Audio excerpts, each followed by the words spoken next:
From 1992 to 1994, Zelda was one of the stars of the television series Picket Fences. And it was during the first season of the show that she met writer Mark Perry. And in Zelda's own words, their friendship was the best thing to come out of that show. Ladies and gentlemen, Mark Perry.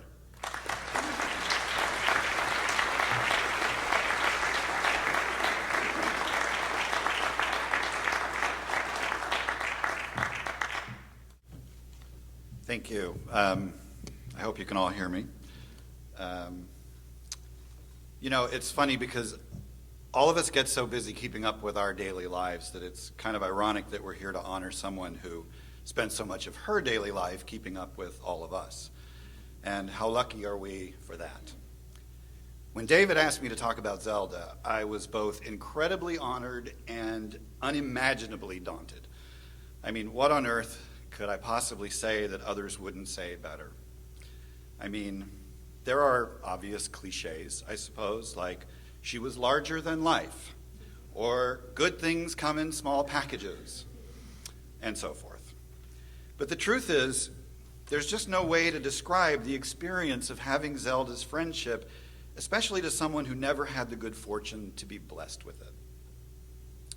And who among us will ever know anyone like Zelda ever again? There's another cliche. I'm a writer, but words fail me when it comes to Zelda. And Zelda loved words. That's one of the things we had in common, was an absolute adoration for the English language.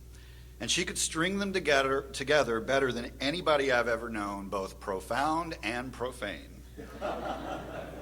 So what are the words? I don't know. Special, inimitable, sassy, bawdy, unique, loving, incomparable.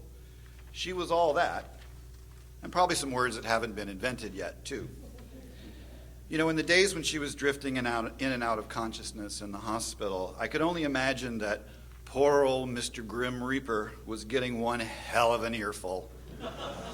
She was fighting for the one thing she loved most, and that was life. And I'm willing to bet she made a pretty convincing case. Probably even threw in a few dirty jokes just to buy herself more time. But in the end, it was her body, and certainly not her spirit, that finally gave in. I love hearing everybody's first meeting stories. Mine was on the set of the first season of Picket Fences, and for some reason, Zelda chose to shine her light on me, and I've been unimaginably blessed with her friendship ever since. There were dinners, of course, and outings, but mostly our relationship was on the phone. Zelda would call maybe once a week just to chat, or to invite us to some event. And for some reason, even early on, I knew that her answering machine messages were incredibly special. So I basically saved as many as I could. Now that's not easy when you consider that after about the mid-90s, there were no tapes in answering machines anymore. But I was determined, and I would hold a little cassette recorder up to the answering machine and save her pearls for posterity. So the audio quality is not always great, but the words are what count. Now I know all of you know that experience of coming home and finding the light blinking and pressing the button, and then you hear Zelda's voice. That incomparable voice. Arguably one of the single most distinctive voices to ever grace our world. And still, after she'd say, "Hi, Mark," she'd go on to tell me it was Zelda calling. Sometimes she'd even say, "It's Zelda Rubinstein," as if it could be anybody else. I want to play a few of those messages for you as a tribute to Zelda. I hope you don't mind, honey. The first message is from a few years back, and it has a very nice connection. It was actually, a similar message was referenced earlier tonight, but it has a direct connection to the Vista Theater. Hi, Marcia. It's Zelda at 323-661-9075. I would like to invite you and Mark Knowles and anybody else you'd like to bring to watch Zelda put her handprints in cement off the forecourt of the Vista Theater on Sunset at 8 p.m. on Friday, September 13th.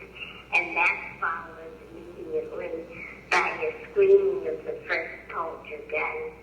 All proceeds going to my favorite charity, which is the Blind Children's Center. I hope you can make it. I hope you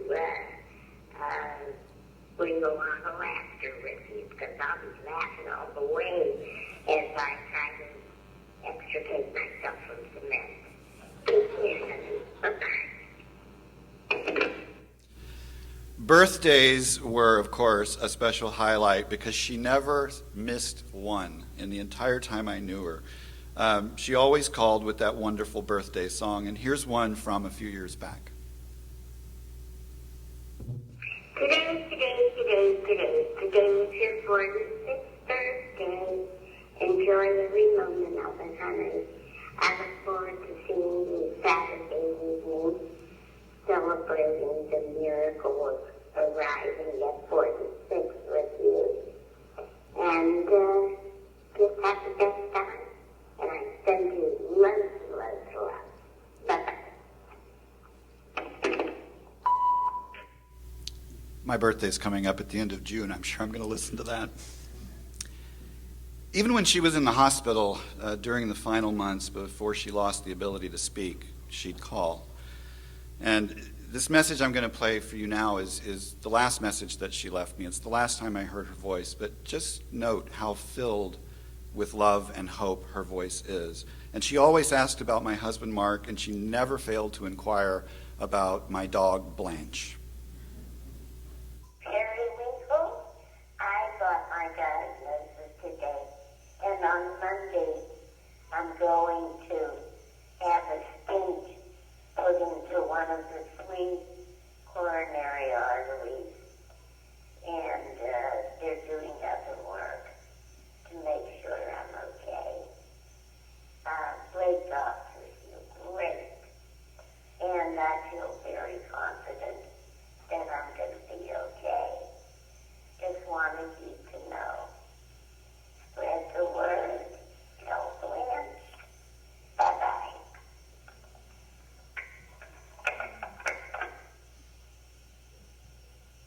Friday, 6:23 p.m.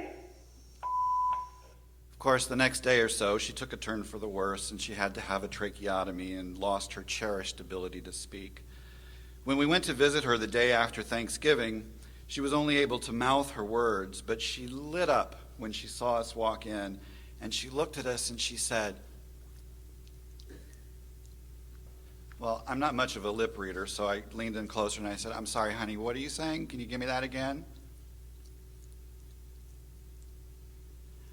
I'm sorry, Zelda, are you asking me what happened to Tiger Wood?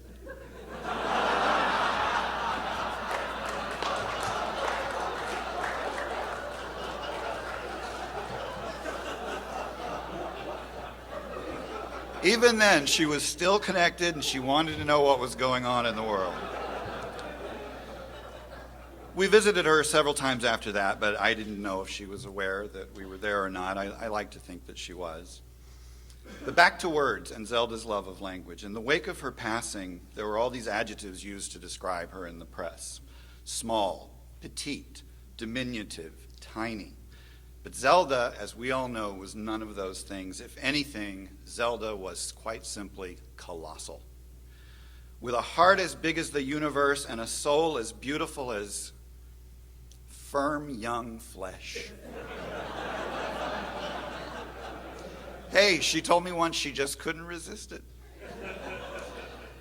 In honor of Zelda, I'd like to nominate a new verb for the English language, and that verb is to Zelda. It means to make a lifelong friend from a perfect stranger by choice. That's how a lot of us ended up here in this magnificent theater on a Saturday morning together, because our Zelda just struck up a conversation. Some of us got Zelda'd through our careers. Some because we happened to be standing in line with her at the bank or sitting next to her on a plane. Others because she came in to have dinner at the restaurant where we worked. It didn't matter. The point is we got Zelda. And how lucky are we, how incredibly blessed are we to all have that in common and celebrate that today. She didn't really care about material stuff. For Zelda, friendship was probably the most priceless thing a person could have. And that means she left us a very, very wealthy woman. Now, like Zelda, I throw a birthday party for myself every year. It's a cabaret party, and in lieu of gifts, I ask my friends to perform for me. A magic trick, some stand-up comedy, a song. The last party Zelda was able to attend was in 2008, my 50th, and she sang a song that I think perfectly encapsulates her philosophy about life. So I'd like to leave you with that from the divine Miss Z herself. And please, don't forget to Zelda somebody someday. We love you, honey.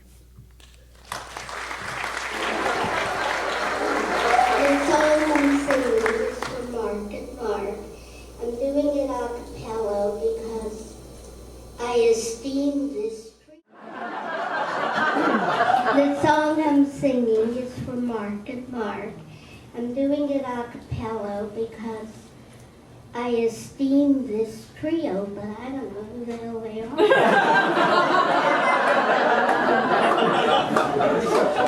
I'm going to attempt to sing a cappella. Life is just a bowl of cherries. Don't take it serious. It's too mysterious. You work, you slave, you worry so, but you can't take your dough when you go. Keep repeating, it's the berries.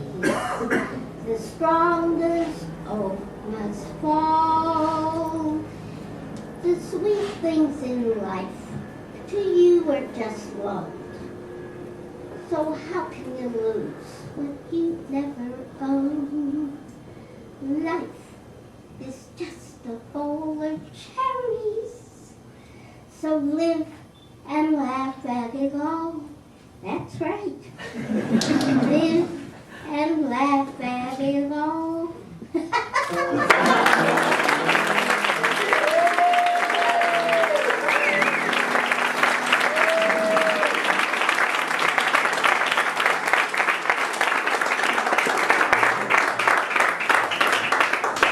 All right, follow that.